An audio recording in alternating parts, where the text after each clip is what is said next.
আসসালামু আলাইকুম এভরিওয়ান, আশা করি সবাই ভালো আছেন। আজকে আমি আপনাদের জন্য আরও একটি ব্রেকফাস্ট রেসিপি নিয়ে হাজির হলাম। এটা হচ্ছে স্ক্র্যাম্বল এগ। এটা পশ্চিমা বিশ্বে অন্যান্য এর আগে যতগুলো রেসিপি আমি আপনাদেরকে দেখিয়েছি সেই রেসিপিগুলোর মতোই অত্যন্ত জনপ্রিয় আরও একটি রেসিপি। তো রেসিপিটির ডিটেলস আমি আপনাদেরকে গতানুগতিকভাবেই আগেরবারের মতোই ভিডিওর শেষে বলে দেব এবং এটা টিপস অ্যান্ড ট্রিক্স নিয়ে আমরা আলাপ আলোচনা করব। তো যাই হোক, এখানে একটা সসপ্যান নিয়েছি আপনারা দেখতে পাচ্ছেন, আর পাশেই আরেকটা আমার নর্মাল যে প্যান আছে সেই প্যানটা দেখতে পাচ্ছেন যে ওখানে আমি ইংলিশ মাফিন রেখেছি টোস্টের জন্য, হালকা আছে, মৃদু আছে। আর এইখানে আমি বাটারটা গলিয়ে নিয়েছি, মিডিয়াম আছে, এবং এখানে আমি ডিমটা দিয়ে দিয়েছি। এই রেসিপিটিতে এই জিনিসটা খুব খেয়াল রাখতে হবে যে যাতে ডিমটা কোনোভাবে ওভারকুক না হয়ে যায়। এই জন্য এখানে এই ডিম দেওয়ার পরেই চুলার আঁচটা কমিয়ে নিতে হবে, মিডিয়াম থেকে লো করে নিতে হবে, এবং এই ডিমের মিশ্রণটা মিক্স করতে থাকতে হবে। ঠিক এর আগের ভিডিওতে আপনারা হয়তো দেখেছেন আমি হল্যান্ডার সস বানিয়েছিলাম যে ভিডিওটাতে, সেখানে যেরকম মিশ্রণটা মিক্স করছিলাম এরকম বারবার এটা মিশ্রণ করতে থাকতে হবে। এখানে আমি এখন সিজনিং করে নিয়েছি, আপনারা দেখতে পাচ্ছেন salt and paper, black pepper, স্বাভাবিকভাবেই আপনাদের স্বাদ মতো আপনারা তা ব্যবহার করবেন এবং মিশ্রণটা মিক্স করতে থাকবেন। দেখতে হবে, খেয়াল করতে হবে যে মিশ্রণটা যাতে এরকম রানি থাকে, কোনোভাবে যাতে এটা জমে না যায়। তো এই রেসিপিটিতে আমরা আরও একটি জিনিস যেটা ব্যবহার করব সেটা হচ্ছে আমরা এখানে ডাবল ক্রিম ব্যবহার করব। আপনাদের কাছে যদি ডাবল ক্রিম অ্যাভেলেবেল না থাকে আপনারা ইচ্ছা করলে সিঙ্গেল ক্রিমও ব্যবহার করতে পারেন। কিন্তু এখানে আপনারা দেখেছিলেন যে আমি প্যানটা কিন্তু চুলা থেকে নামিয়ে মিক্সিংটা করছিলাম। তো এই জিনিসটা এই রেসিপিতে বারবার খেয়াল করতে হবে যে সময় সময় যখনই প্রয়োজন মনে হবে আপনি মিশ্রণটা নামিয়ে নেবেন, আবার মিশ্রণটা চুলায় দেবেন। যদি মনে হয় যে বেশি মিশে আসছে একটু ক্রিম দিবেন, এবং ক্রিমটা একবারে পুরো ক্রিমটা ব্যবহার করবেন না, এটা স্টেজ বাই স্টেজ ব্যবহার করতে হবে। তো টোটাল কুকিং টাইম আমাদের মোটামুটি লাগবে মাত্র 3 থেকে 4 মিনিট। আর চুলার আঁচ যদি খুব বেশি মানে একদমই কমানো থাকে তাহলে হয়তো একটু বেশি লাগবে। এখানে দেখতে পাচ্ছেন যে আমি আবারও নামিয়ে নিয়েছি এবং মোটামুটি এই আঁচেই এটা রান্না হয়ে যাবে। এটা কিন্তু সম্পূর্ণ শক্ত করে আমাদের যেভাবে এগ অমলেট করা হয় এইভাবে এটা করা যাবে না, এটা একটু রানি থাকে। এটাকে আমরা এইভাবে অ্যাকচুয়ালি সার্ভ করি। Scramble egg with English muffin.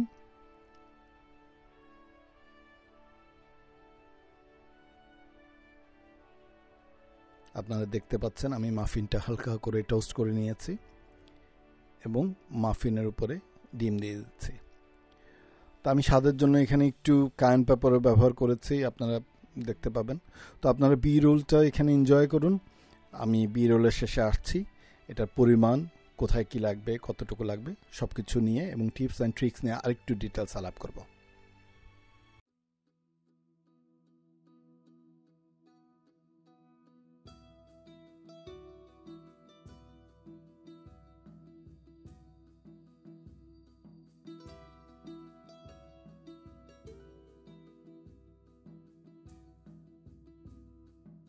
তো হয়ে গেল আমাদের স্ক্র্যাম্বল এগ রেসিপি। তো এই রেসিপির জন্য যা কিছু লাগবে খুব সহজ রেসিপি, আপনারা অলরেডি দেখতে পেয়েছেন। এটার জন্য আমি যেটা নিয়েছি সেটা হচ্ছে একটা ইংলিশ মাফিন, যেটাকে কেটে 2 ভাগ করে নিয়েছি। এইভাবে আমরা এক একজনের জন্য সার্ভ করি। এই রেসিপির জন্য অবশ্য আমাদের একটু ডিমটা বেশি লাগে। আমরা স্ক্র্যাম্বল এগের জন্য প্রতি জনের জন্য 3টা ডিম ব্যবহার করি ইউজুয়ালি, মানে সার্ভিসটা অর্থাৎ পার সার্ভিং হচ্ছে 3 এগস। আপনার ইচ্ছা করলে এটা একটা ডিমও ব্যবহার করতে পারেন, ইচ্ছা করলে 2টা ডিমও ব্যবহার করতে পারেন, বাট এটার পরিমাণটা বেশি হয়। আপনারা এরকম করতে পারেন, সেটা হচ্ছে বাসায় হয়তো 4 জনের জন্য করলেন, তো আপনারা 6টা ডিম ব্যবহার করলেন।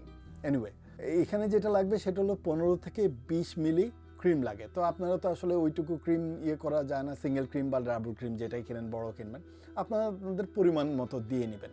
আর 10 থেকে 15 গ্রামের মতো বাটার লাগে। আপনারা এখানে বাটারের জায়গায় ইচ্ছা করলে অলিভ অয়েলও ব্যবহার করতে পারেন। আমরা ইউজুয়ালি প্রফেশনাল কিচেনে বাটারটা তো খুব এক্সপেন্সিভ হয়ে যায়, তো আমরা যেটা করি সেটা হচ্ছে আমরা প্রথমে 1 টেবিল চামচ অলিভ অয়েল দিয়ে দিই, একটা সসপ্যানের মধ্যে নেই। স্ক্র্যাম্বল এগটা সসপ্যানে করাটা খুব ভালো, কারণ এটা প্রচুর নাড়তে হয়। আচ্ছা, তারপরে ওখানে বাটার দিয়ে দিই। তো প্রথমেই বাটার দেই না, এখানে আমি বাসায় দেখলেন যে আপনারা আমার বাসায় যে রেসিপিটা ভিডিওটা দেখলেন, এখানে আমি প্রথমেই বাটার দিয়েছি। কারণ কি, এখানে আমি আমার এত তাড়া নেই, হঠাৎ করে বাটারটা পুড়ে যাবে না, এবং আমি অত বেশি হাই ফ্লেম রাখি নাই বা টেম্পারেচার বা তাপমাত্রা অত হাই রাখি নাই। কিন্তু যদি আপনারা এই ধরনের কোনো পরিস্থিতি হয় যে এখনই ব্রেকফাস্ট করতে হবে 4 জন, এখনই আমি স্ক্র্যাম্বল এগ বানাবো, 6টা ডিম দিয়ে দেবো, ইন দ্যাট কেস ফ্লেম যদি আপনারা ফুল রাখেন কোনো অসুবিধা নেই, তাহলে একটু তেল দিয়ে নেন, তারপর বাটার দিয়ে নেন। বাট বাটার দেওয়াটা খুব ইম্পর্টেন্ট, শুধু অলিভ অয়েল দিয়ে না করাটাই বেটার, কারণ এটা একটা টেস্টের ব্যাপার আছে, বাটারের একটা ভেলভেটি টেস্ট আসে। আরও একটা জিনিস এখানে বলি, যদি স্ক্র্যাম্বল একটা মনে করেন করছেন মিডিয়াম আঁচে করবেন, আর যদি হাই ফ্লেমে করেন তাহলে খুব দ্রুত নামায় নেবেন, প্রত্যেকবার নামায় নেবেন, এটা যাতে জমে না যায়। এটা মনে রাখতে হবে যে আমরা এটা এগ অমলেট বানাচ্ছি না, এটা স্ক্র্যাম্বল এগ, এটা একটু রানি হবে, এটা যখন ব্রেডের উপরে দেওয়া হবে ব্রেডের চারপাশে এটা পড়ে যাবে, কিন্তু আবার ওয়াটারই হবে না, এটা থেকে ক্রিম যাতে বের হয়ে না যায়, এটার যাতে প্রত্যেকটা জিনিস ইনকর্পোরেট হয়ে যায়, অর্থাৎ মিশে যায়। বাটারটাও ডিমের সাথে মিশে যাইতে হবে, ক্রিমটাও ডিমের সাথে মিশে যাইতে হবে। এই জন্য আপনারা দেখেছেন যে আমি যখন ক্রিমটা অ্যাড করেছি তখন আমি এটা আবার একটু মিক্সিং করে নিই। ধরে নেন যে আপনারা স্ক্র্যাম্বল একটা বানাচ্ছেন, মোটামুটি একটু বেশি শক্ত শক্ত লাগছে, তখন আপনি কি করবেন, একটু ক্রিম দিয়ে নেবেন, সিঙ্গেল ক্রিম বা ডাবল ক্রিম যেটা আপনার অ্যাভেলেবেল থাকে ওটা একটু দিয়ে নিলেন, হ্যাঁ, দিয়ে এটা আবার মিক্স করলেন, দেখলেন যে না আরেকটু বেশি একটু শক্ত মনে হচ্ছে, আর একটু ক্রিম দিয়ে নেন, একটু রানি হয়ে যাবে। এরপরেও যদি কোনো কারণে মনে হয় যে না আমার এইটার কনসিস্টেন্সিটা অর্থাৎ এটার ঘনত্বটা আমার পছন্দ হচ্ছে না, তাহলে কি করবেন, 1 বা 2 নব বলি হচ্ছে টুকরা বাটার, লাইক 5 গ্রাম বাটার, এই স্কোয়ার টাইপের বাটার আমাদের কেটে আমরা এক পাশে রেখে দিই ফ্রিজে বা বাইরেই রেখে দিই, যেহেতু আমরা ঠান্ডার দেশ, এখানে জানেন যে ওইভাবে গলে যায় না, দেশে তো টেম্পারেচার বেশি থাকে গলে যায়, ফ্রিজে রাখলেন, ফ্রিজ থেকে বের করে ওখান থেকে 1টা বা 2টা টুকরা বাটার দিয়ে দিন। এটাতে জিনিসটা কি হবে, ওই যে কুকিং প্রসেসটা বন্ধ হয়ে যাবে বা থেমে যাবে, কারণ আপনি ঠান্ডা বাটার দিচ্ছেন, আর মিক্সিং করতে থাকবেন। ও করবে কি, ও টেম্পারেচারটাকে নামায় নিয়ে আসবে। ইন দি মিন টাইম আপনি আরেকটু মিক্সিং করতে পারলেন। আর সেকেন্ড যে জিনিসটা হবে সেটা হবে, যেহেতু এখানে একটু বাটার, ওই যে অয়েলি জিনিস, বাটারের মধ্যে একটু মিল্কের একটা পোর্শন থাকে স্বাভাবিকভাবে, আর অয়েলি একটা পোর্শন থাকে, এটা আরেকটু ক্রিমি, আরেকটু ভেলভেটি, এটাকে আরেকটু এটার মধ্যে একটা নাইস একটা টেক্সচার নিয়ে আসবে, এটাকে টেক্সচার বলি ইংলিশে, অর্থাৎ এটা একটা ফর্মেশন নিয়ে আসবে যে খুব নাইস একটা ট্রান্সলুসেন্ট বলে এটাকে, সফট একটা টেক্সচার নিয়ে আসবে। তো এইটা অ্যাকচুয়ালি এক্সপার্টিজের ব্যাপার, আমি আপনাদেরকে খুব সহজে দেখাই ফেলছি, কারণ এগুলো আমি বছরের পর বছর করছি। এখন আমাদের এখানে খুব একটা করি না, মাঝে মধ্যে করি, আমার এগুলি ব্রেকফাস্টের অর্ডার আসলে আমরা স্ক্র্যাম্বল এগ তেমন একটা করার প্রয়োজন পড়ে না, করলেও আমরা ম্যাসিভ স্কেলে করি, অর্থাৎ আমাদের রেসিপি দেওয়া আছে, অনেকগুলা বাটার দিয়ে দিই একসঙ্গে, অনেকগুলো ডিম দিয়ে দিই, বাট সিঙ্গেল করলে তো কীভাবে করি এখানে দেখতেই পাচ্ছেন। এটা একটু প্রথমবার হয়তো একটু ঝামেলা হবে, বাট 1 বা 2 বার চেষ্টা করলে বা প্রথমবারে হয়তো আপনারা সাকসেসফুল হয়ে যাবেন। 3টা ডিম বা 2টা ডিম আপনারা ব্যবহার করতে পারেন, হালকা একটু অয়েল ব্যবহার করতে পারেন, একটু ক্রিম বললাম যে 15 বা 20 ml বা গ্রাম ক্রিম, দ্যাটস ইট, এটার রেসিপি রেডি। ইংলিশ মাফিন একটু টোস্ট করে নিলেন, দ্যাটস ইট। আর সল্ট পেপার আপনাদের টেস্ট মতো, কায়ান পেপার বা হালকা একটু সাদা গোলমরিচের গুঁড়া বা একটু লাল গোলমরিচের গুঁড়া, লাল মরিচের গুঁড়া, যেটাই আপনাদের পছন্দ আপনার ইচ্ছা করলে ব্যবহার করতে পারেন। আরেকটা জিনিস একটু ভিডিওটা শেষ করার আগে বলে নিই, আমি অনেকের কাছ থেকে, ইভেন আমার বন্ধুর কাছ থেকে আমি জানতে পেরেছি, আমার ভাবি উনি এগ বেনেডিক্ট করেছেন, এবং এগ বেনেডিক্ট করার সময় হল্যান্ডের সসটা স্প্লিট হয়ে গেছে, ভেঙে গেছে। আচ্ছা, হল্যান্ডের সস নিয়ে আমি আরেকটা ভিডিও বানাবো, যেখানে আমি তো আপনাদেরকে এগ বেনেডিক্টের রেসিপিটা দেখিয়েছি, যেখানে 2-3টা পার্ট দেখিয়েছে। এখানে আমি আপনাদেরকে শুধুই হল্যান্ডের সসটা দেখাবো ইনশাল্লাহ ওই ভিডিওটাতে, এবং ডেডিকেটেডলি হল্যান্ডের সস কীভাবে বানাইতে হয় এটার ফুল ভিডিওটা দেখাবো, অর্থাৎ ওখানে কোনো কাটচাট নাই, কোনো এডিটিং থাকবে না, কোনো আপ ক্যামেরা ডাউন ক্যামেরা থাকবে না, সরাসরি দেখাবো ইনশাল্লাহ। এবং ওখানে যদি কোনো কারণে আমার ভুল হয়, ওই স্প্লিট হয়ে যায় অর্থাৎ ভেঙে যায়, ডিমের ছানার মতো হয়ে যায় বা দুধের ছানার মতো হয়ে যায় জিনিসটা, ওটা কিভাবে রিপেয়ার করতে হয় এটাও আমি আপনাদেরকে, এই ট্রিক্সটাও আমি আপনাদেরকে দেখায় দেবো।